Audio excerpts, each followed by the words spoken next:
Expand your vocabulary with our Core 2000 Words ebook. It's free and packed with essential expressions that you'll use on a daily basis. Start building your vocabulary today. Click the link in the description below to download your free Czech ebook before it's gone.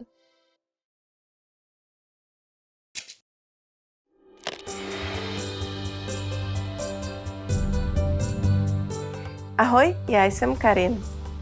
Mikuláš se každoročně slaví 5. prosince v předvečer svátku svatého Mikuláše. Je historickou připomínkou křesťanského světce, který prosvul svojí laskavostí a dobrotou. V téhle lekci si řekneme, jak Češi slaví Mikuláše. Řekněte, kdo všechno doprovází Mikuláše při jeho návštěvách dětí. Odpověď vám ukážeme na konci tohoto videa. Mikuláš je svátek, na který se těší především děti. A nejen oni. Radost přináší i mnohým dospělým. Vždy 5. prosince večer očekávají všechny české děti s napětím, kdy zazvoní zvonek u dveří. Setmělými ulicemi českých vesnic a měst totiž prochází Mikuláš. Pokud zvonek zazvoní, téměř určitě to totiž bude on. Mikuláš s mitrou na hlavě, dlouhými bílými vousy a biskupskou berlou nepřichází sám. Doprovází ho bílý okřídlený anděl a umouněný rohatý čert s pytlem, který hrozivě mručí a chřastí řetězy. Všichni 3 jsou ve skutečnosti převlečené starší děti a na převlecích si dávají záležet. Účelem Mikulášovy návštěvy je zjistit, zda byly malé děti celý rok hodné. Mikuláš se na to zeptá přímo dítěte a překvapivě vždycky obdrží kladnou odpověď. I rodiče se v této chvíli vzdávají námitek. Na to Mikuláš dítě vyzve, aby mu zarecitovalo básničku nebo zaspívalo písničku. Když se tak stane, Mikuláš odměňuje. Dítě dostává košík plný čokoládových bonbónů a dalších laskomin.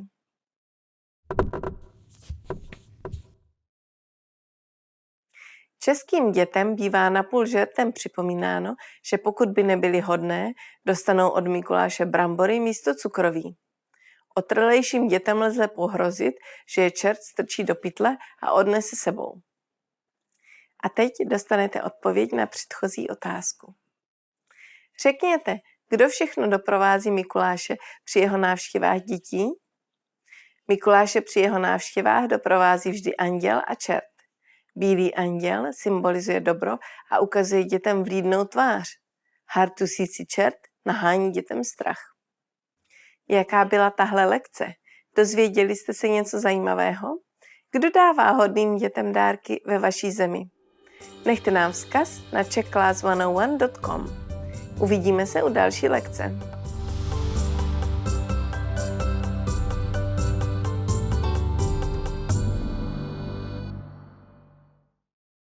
Hey everyone, welcome to the Monthly Review, the monthly show on language learning, where you discover new learning strategies, motivational tips, study tools, and resources. By the way, all the lessons and bonuses you're about to see can be downloaded for free on our website. So click the link in the description right now to sign up for your free lifetime account. Okay, today's topic is, are you an introvert or an extrovert? And how to speak more of your target language. Since you're learning the language, then you're very much aware of the importance of speaking, which can be easy if you're an extrovert or hard if you're an introvert. So, how can you speak more if you're on the shy side? Keep watching this month's episode. You'll discover who learns faster, extroverts or introverts, why learning a language can help you become more extroverted, and 5 ways to speak more, even if you're an introvert. But first, if you're looking for new free language resources and downloads, here are this month's new lessons and resources. Be sure to download these now before we take them down in a few days. First, the Sport and Exercise Conversation Cheat Sheet. Want to talk about fitness in your target language? You'll learn over 50 words and phrases for sports and exercise with this brand new cheat sheet. Second, the 40 words and phrases for ordering food writing workbook. With this free resource, you'll pick up must-know words and phrases for the restaurant and practice writing them out as well.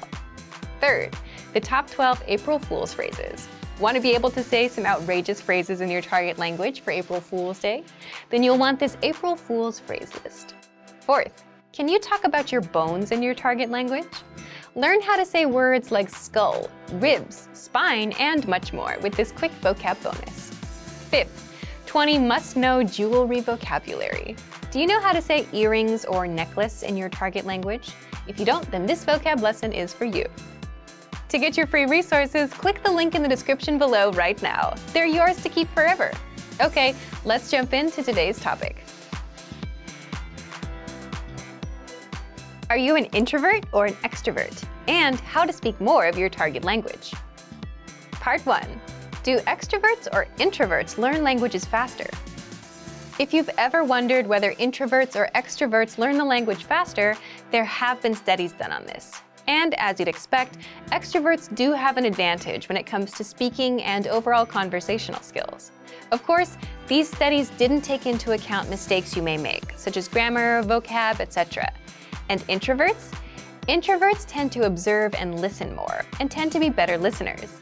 Do you agree with these findings? Leave a comment. So the key takeaway is they each have their own advantages. One has something that the other lacks. And that makes sense, doesn't it? If you speak less, your speaking skills will be weaker. And if you want to just speak a lot, you get good at speaking but miss out on the other skills, like listening and reading. So unfortunately, you can't really say who learns faster based on personality alone, just that each one has their advantages and disadvantages. But personality aside, success with a language will always depend on your attitude towards learning itself and how much time you put in. The person that has a better chance of becoming fluent will always be the one that puts in more time to learn, practice, get feedback, adjust with the feedback, and not so much about whether they're extroverted or introverted. But what if you're an introvert who wants to be able to speak more? Is there a way to become more extroverted? Part 2. How to speak more, even if you're an introvert. There are ways to become more extroverted, at least more than your usual self. How? Well, first, by learning a language. When you learn a language, you have a natural desire to connect with native speakers, even if you're shy. Also, native speakers tend to be very supportive and welcoming when you're trying to learn their language. So even if you're shy, it's kind of hard to stay shy in the long run when the people you speak with are so encouraging. In your native language, even if you know a million ways to start a conversation, you might not try to speak to someone because you're worried about whether you have something clever to say or the timing or some other social aspect. But in another language, where you may only know a few phrases, you're not bogged down by that. You just do the best you can with the few phrases you have. Plus, learning a language alone gives you a chance to reinvent yourself. To learn another language is to acquire another soul, as the quote goes. So, learning a language alone puts you on a path towards becoming more extroverted. But if you want specific tips, here are 5 ways to speak more, even if you're an introvert.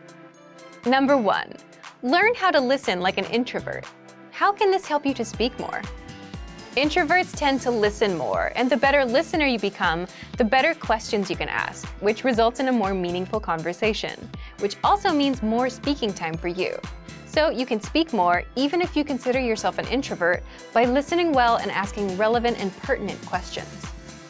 By the way, if you want to learn how to ask questions, then check out our top 25 questions you need to know, where you'll learn all about what to ask and answer regarding the most common conversational questions. Number 2, increase speaking time and confidence through experience. Simply put, the more experiences you have in life or experience with certain topics, the more knowledgeable you become. And as your life or work experiences grow, so will your audience. You'll find people coming to you to talk to you. It could be about business, travel, or just your own life stories. If a conversation is about France, and if you've been to France, the conversation will gravitate towards you. Having all that experience makes things easy for you as an introvert. People will come to you, so you don't have to find them.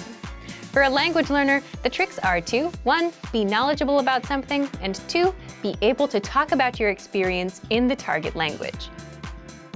Number 3. Find the right audience. Imagine talking to someone that's not interested in learning languages. They'll give you 100 reasons why they can't learn, never reasons why it might work out for them, right? But when you're talking to an audience that's interested in languages, then you can have a conversation that could go on for hours. So find the right audience to share with. With language learning, it means you need to find native speakers that share the same hobbies or interests as you. Number 4, talk about what you know best. The introvert-extrovert dynamic also depends on how much you know about a topic and what you're most comfortable with. There are topics you may not know enough about, so you won't talk as much. But even the biggest introvert can become a confident speaker once you touch upon a topic they know well. That's where they shine. So if your goal is to be more extroverted, then focus on the things you know about. Or you can always gain experience in topics you don't know much about so you can speak more. Number 5, create opportunities to speak. How? Well, it's hard to stop a stranger and start talking with them without any context, right? But what if you need help finding something at a store, or have a question about a dish at a restaurant? Then it's much easier since you're there with a purpose. So you can create these opportunities by going to a restaurant from the country that speaks your target language and speaking with the staff, or asking a taxi driver a question, or asking staff at an information booth a question. So to recap, if you want to speak more, even if you're an introvert, 1, listen like an introvert. 2, increase speaking time and confidence through experience. 3, find the right audience. 4, talk about what you know best. And 5, create opportunities to speak. So thank you for watching this episode of Monthly Review. Next time, we'll talk about how tipping points will bring you closer to your language goals. If you enjoyed these tips, hit the like button, share the video with anyone who's trying to learn a language, and subscribe to our channel. We release new videos every week. And if you're ready to finally learn language the fast, fun, and easy way and start speaking from your very first lesson, get our complete learning program. Sign up for your free lifetime account right now. Click the link in the description. See you next time. Bye!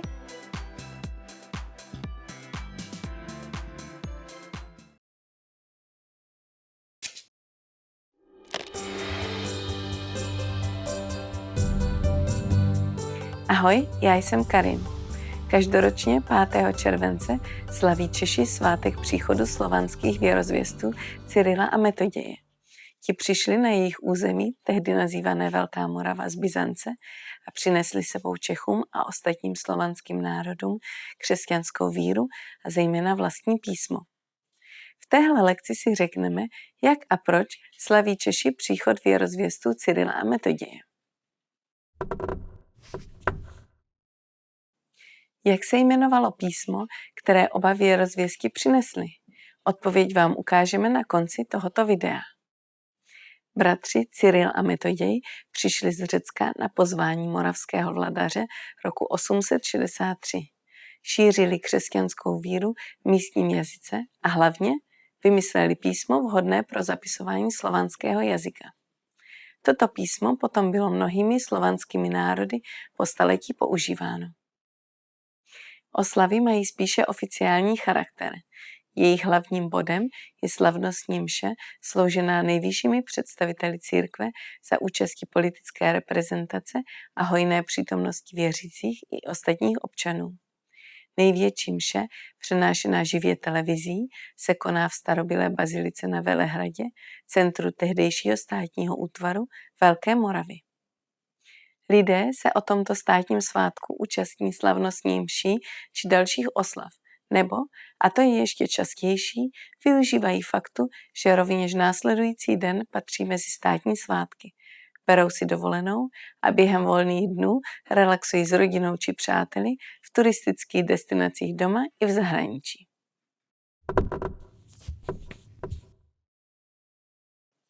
Ačkoliv se hovoří o Cyrilu a Metodějovi, Cyril ve skutečnosti prožil celý život pod jménem Konstantin. Jméno Cyril přijal asi až 2 měsíce před svou smrtí po vstupu do kláštera. A teď dostanete odpověď na předchozí otázku. Jak se jmenovalo písmo, které oba věrozvěstky přinesli? Písmo se jmenovalo Hlaholice. Jeho autorem byl především Cyril, jeden z nejvzdělanějších lidí tehdejšího křesťanského světa. Češi a některé další slovanské národy ho používali do 10. století, kdy přešli buď k latince nebo k cyrilici. Jaká byla tahle lekce? Dozvěděli jste se něco zajímavého? Jakým písmem píšete ve vaší zemi? Nechte nám vzkaz na czechclass101.com. Uvidíme se u další lekce.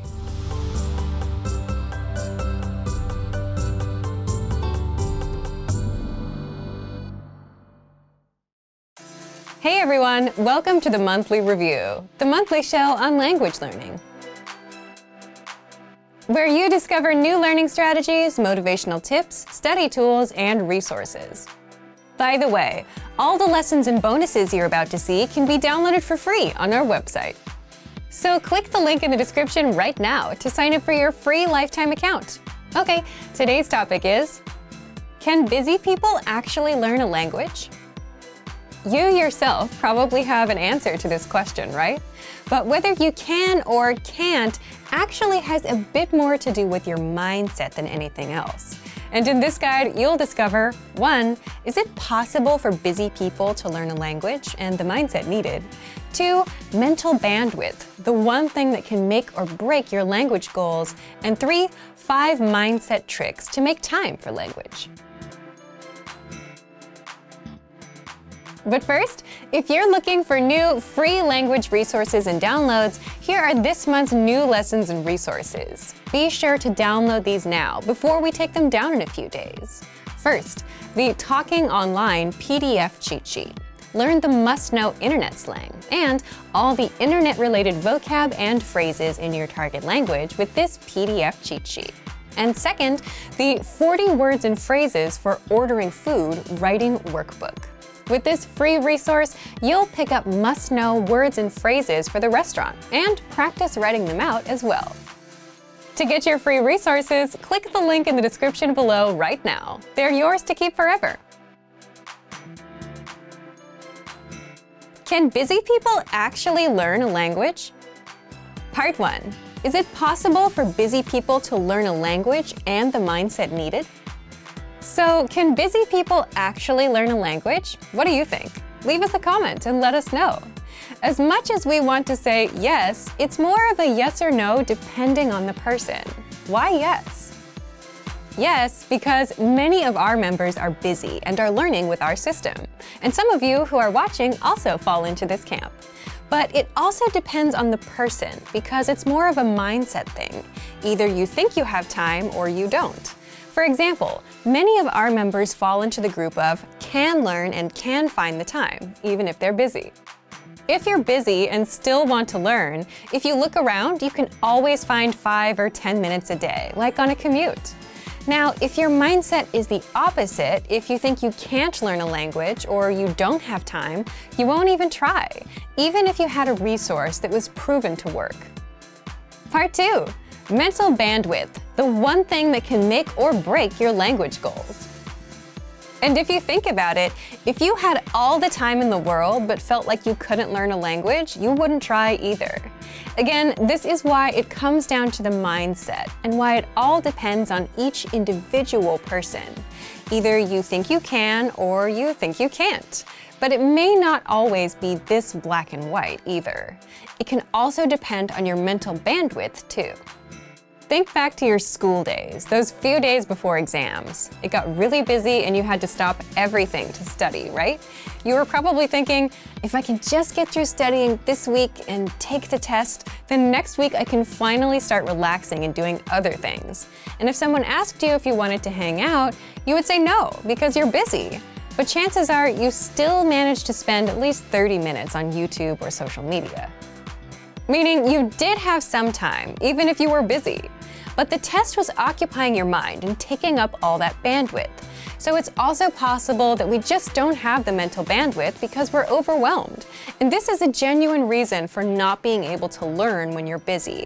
Don't worry, in the next part, we'll show you how to get some bandwidth so that you don't feel overwhelmed. Part 3. 5 mindset tricks to make time for language.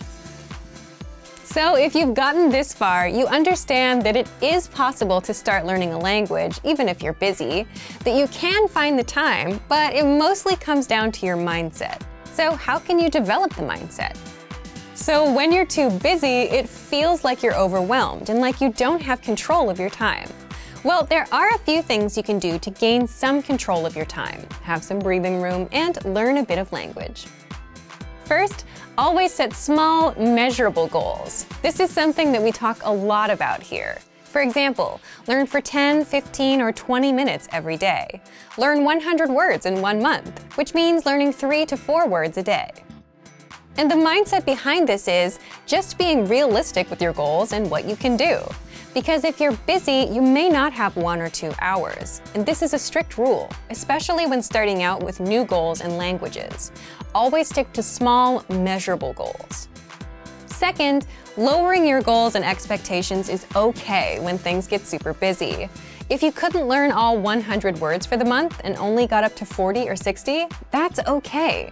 If you tried learning on Monday and Tuesday but skipped Wednesday and Thursday, that's okay. Sometimes you have to shift priorities, and prioritizing things is a secret to a successful life. You may not get to the goal you wanted to achieve today, but you can get to it next week. Third, it's okay to put language on pause if life gets in the way. Just like with that last point, you can always come back and reach your goal a little later. We often see learners put language on pause, come back later. Some even come back years later. But the key is to come back. Fourth, avoid the all-or-nothing mindset at all costs. And an all-or-nothing mindset is something you'll see in beginners and perfectionists. When you have this mindset, you'll say, language learning requires hours, so there's no point in learning for a few minutes today. But something is better than nothing, and even 5 to 10 minutes of review adds up in the grand scheme. And in the grand scheme, it's more important to be consistent, even if it's just for a minute a day, rather than study for hours once a week. The brain just doesn't work that way. Fifth, do you have a slowdown or relaxing routine that you do on the weekends or whenever you have free time? And if you didn't do it, you'd feel overwhelmed? Leave us a comment and let us know what it is. For some, it could be reading, watching TV, or going to a cafe and doing nothing for a bit. You're there on your own, you don't have much to do in front of you, even if it's just 10 or 15 minutes. And if you're settled, you start feeling in control. And that's the point you have some mental bandwidth. You can start doing some time management and plan your week out. You can put in a few minutes of language learning. But if you don't slow down and if you feel overwhelmed, you could have the easiest possible way to learn a language, and you still wouldn't do it. So, back to you. If you were busy, do you think you'd be able to learn a language? Leave us a comment. So, thank you for watching this episode of Monthly Review. Do you record yourself speaking your target language? If you enjoyed these tips, hit the like button, share the video with anyone who's trying to learn a language, and subscribe to our channel. We release new videos every week. And if you're ready to finally learn language the fast, fun, and easy way and start speaking from your very first lesson, get our complete learning program. Sign up for your free lifetime account right now. Click the link in the description. See you next time. Bye!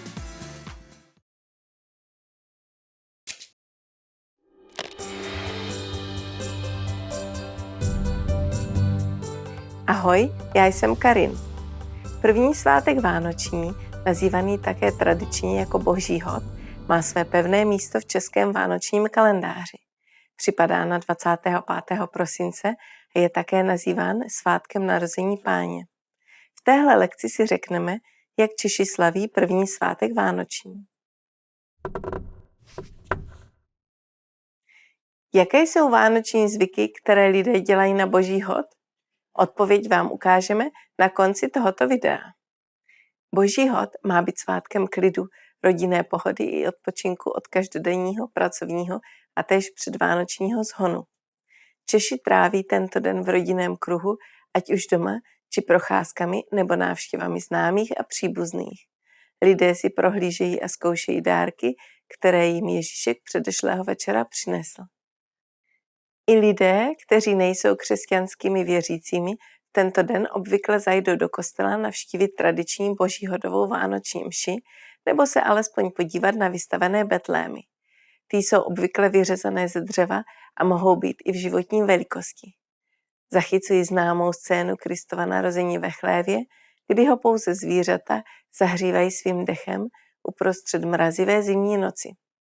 3 králové mudrci mu přicházejí složit hold a přinášejí dary.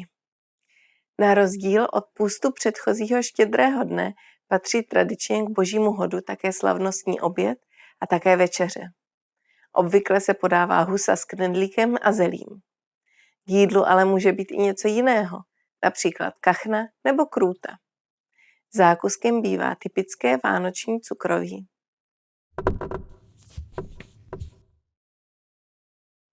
Neprovdaná děvčata mohou zjistit, jaké mají vyhlídky. Vezmou si střevíc, stoupnou si zády ke dveřím a střevíc hodí za sebe.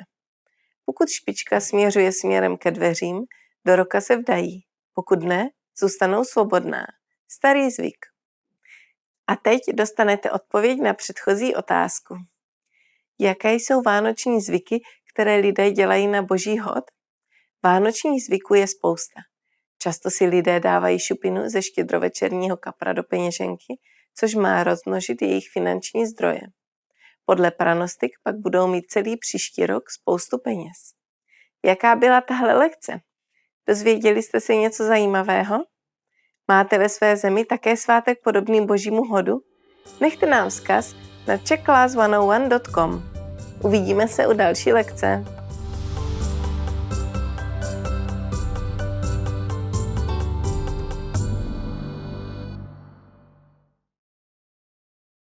Hey everyone, welcome to the Monthly Review, the monthly show on language learning, where you discover new learning strategies, motivational tips, study tools, and resources. By the way, all the lessons and bonuses you're about to see can be downloaded for free on our website. So click the link in the description right now to sign up for your free lifetime account.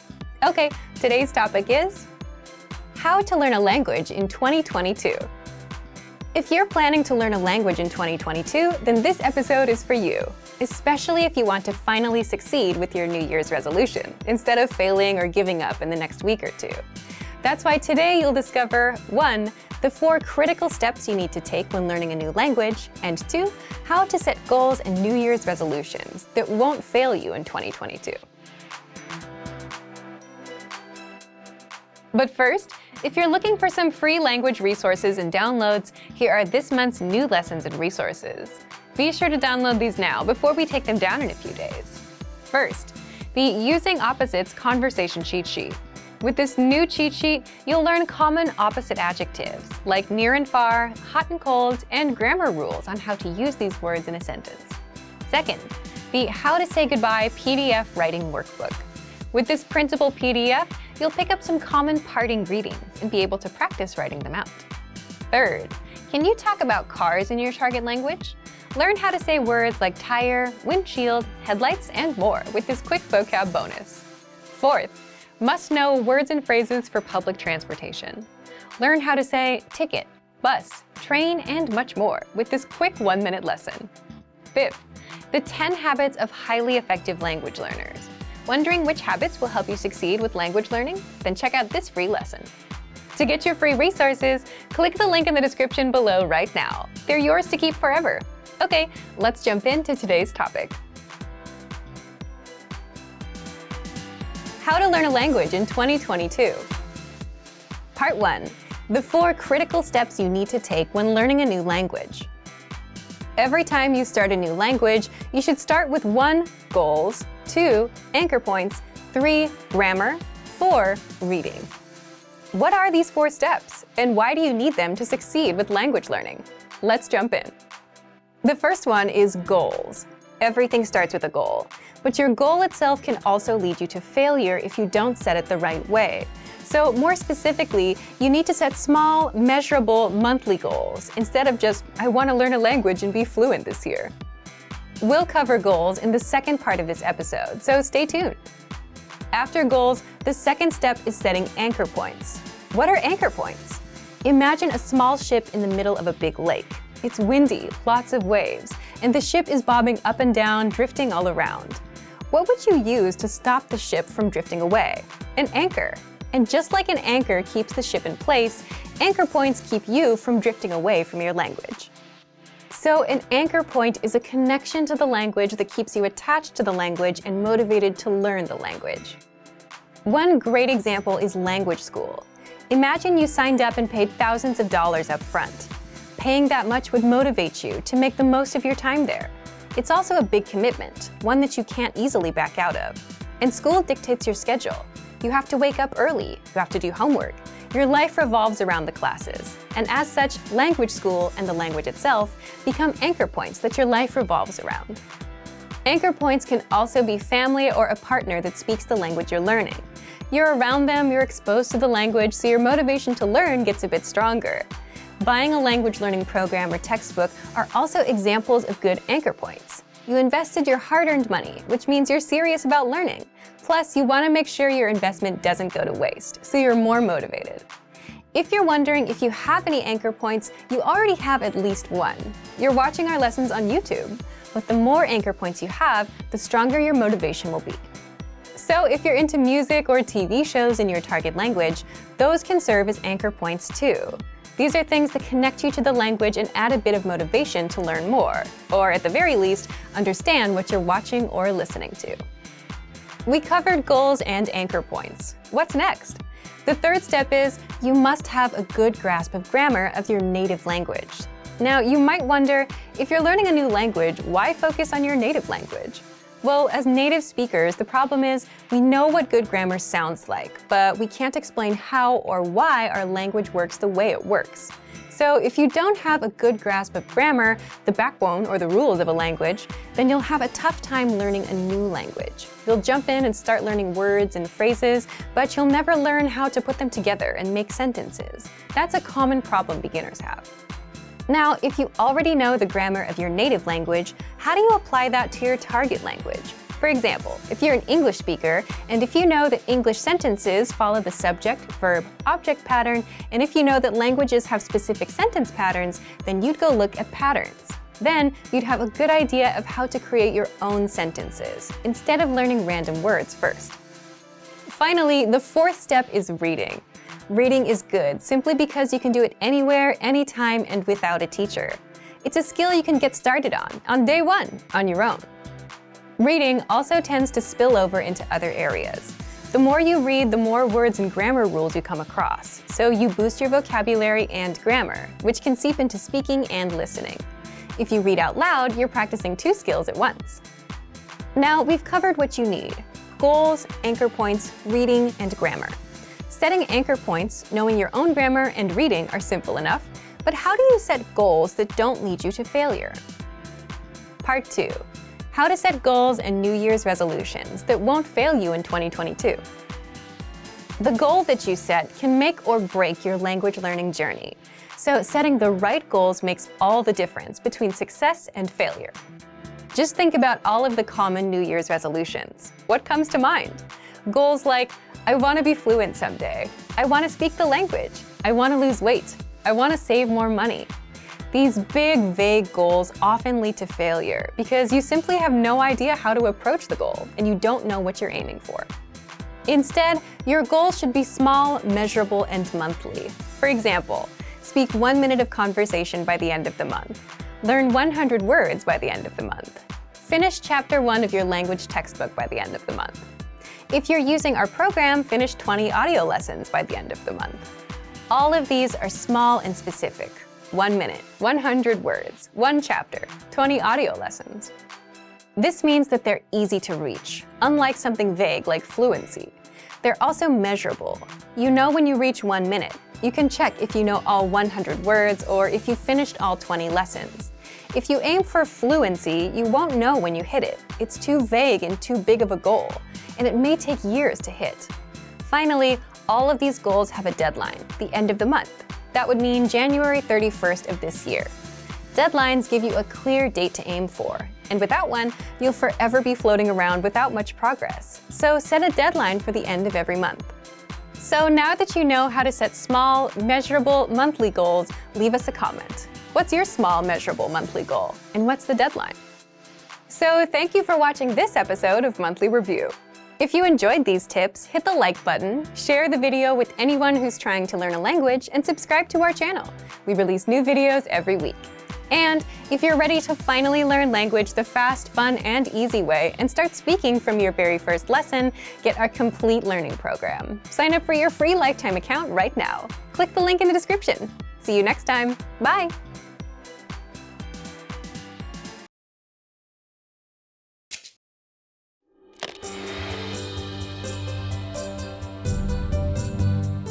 Ahoj, já jsem Karin. K vánočnímu času patří v Čechách také druhý svátek vánoční, nazývaný také svatý Štěpán. Je to státní svátek, kdy lidé nemusí jít do práce. V téhle lekci si řekneme, jak Češi slaví druhý svátek vánoční. Jak začíná nejznámější koleda, která nejvíce charakterizuje tento sváteční den? Odpověď vám ukážeme na konci tohoto videa. Tento svátek je připomínkou prvního křesťanského mučedníka svatého Štěpána. Nejcharakterističtějším zvykem spjatým s tímto dnem bývala koleda. Lidé, zejména starší děti, chodívali po okolních domech ve vesnici či městě, zpívali vánoční koledy a přáli obyvatelům domu štěstí. Za to dostávali takzvanou výslužku. To znamená, že byly bohatě odměňovány jak vánočními pamlsky, tak i drobnými penězi. Na některých místech tato tradice přetrvává do současnosti. Druhý svátek vánoční je dnem pracovního klidu. Díky tomu je možné prožít tento den v atmosféře, která má být pro Vánoce typická. Odpočinek od všedních stresů a starostí v rodinném kruhu a čas strávený spolu. I tento den Češi věnují návštěvám příbuzných a přátel. Vyměňují si spolu vánoční dárky a přání veselých Vánoc a šťastného nového roku. K druhému svátku vánočnímu v Čechách patří také bohatě prostřená tabule a spousta dobrého vánočního cukroví. Na stole je rodinné oblíbené jídlo a lidé jedí hojně. Televizní stanice vysílají ty nejoblíbenější televizní pořady a filmy. Vládne spokojená atmosféra.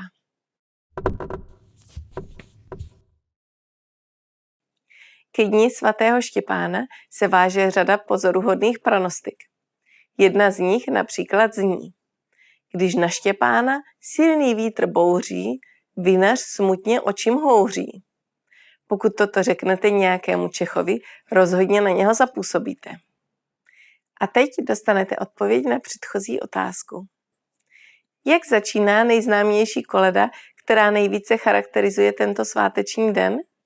Tato koleda, kterou si každý Čech v souvislosti s tímto svátkem okamžitě vybaví, začíná takto. Koleda, koleda Štěpáne, co to neseš ve žbáně? Nesu koledu, uklousem s ní na ledu. Psi se na mě zběhli, koledu mi snědli. Jaká byla tahle lekce? Dozvěděli jste si něco zajímavého? Chodíte ve vaší zemi také někdy na koledu? Nechte nám vzkaz na czechclass101.com. Uvidíme se u další lekce.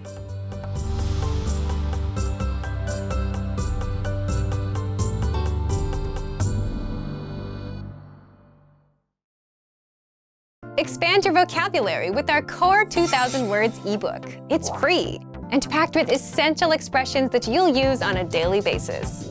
Start building your vocabulary today. Click the link in the description below to download your free Czech ebook before it's gone.